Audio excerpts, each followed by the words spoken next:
અમરાપુર ગામના ખેડૂતે પ્રાકૃતિક ખેતી કરી અને આંબામાંથી સારી એવી કરી છે કમાણી। મારું નામ ઘનશ્યામ બાલુભાઈ રાજપરા, ગામ અમરાપુર, તાલુકો કુકાઓ, જિલ્લો અમરેલી। હું છેલ્લા 10 વર્ષથી પ્રાકૃતિક કૃષિ કરું છું। પ્રાકૃતિક કૃષિમાં મેં પંચસ્તરીય મોડલ ફાર્મ બનાવ્યું છે, જેમાં આંબા, ચીકુડી, દાડમી, જામફળી, પછી કાજુના ઝાડવા પણ છે થોડાક, પછી સીતાફળી છે, પછી એમાં પંચસ્તરીય બાગમાં શાકભાજી બધું છે, ઘીસોડા છે, કારેલા છે, ગલકા છે, દૂધી છે, આવા વિવિધ પ્રકારના શાકભાજી પણ અંદર છે, પછી મરચી છે। આનું કારણ એ છે કે પંચસ્તરીય મોડલમાં મિશ્ર પાક કરવાથી આપણને ખૂબ ફાયદો થાય છે અને 12 મહિના ખેડૂતોની આવક ઇન્કમ ચાલુ રહે છે। બીજું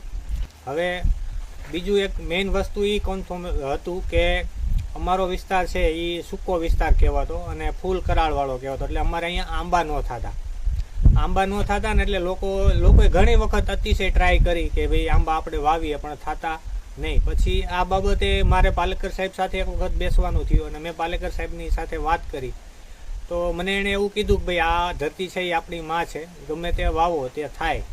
અને મેં એ આખું પંચસ્તરીય મોડલ ઊભું કર્યું, એમાં મેં મુખ્ય પાક આંબાનો છે।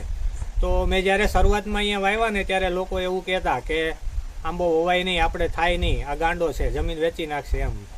પછી અત્યારે મારા 4 વર્ષના આંબા થયા પછી અત્યારે ખેડૂતો હવે પ્રાકૃતિક ખેતી તરફ વળ્યા છે અને આંબાનું વાવેતર કરતા પણ થયા છે।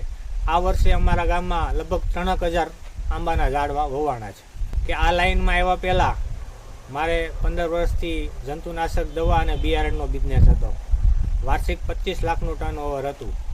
પછી પાલેકર સાહેબને મળ્યા પછી મને એવું થયું કે આ આપણે જે કરીએ છીએ ખોટું કરીએ છીએ અને મેં પ્રાકૃતિક કૃષિ ચાલુ કરી અને પ્રાકૃતિક કૃષિ ચાલુ કર્યા પછી 1 વર્ષે મેં મારો બિઝનેસ એગ્રો લાઇનનો હતો એ પણ મેં બંધ કરી દીધો।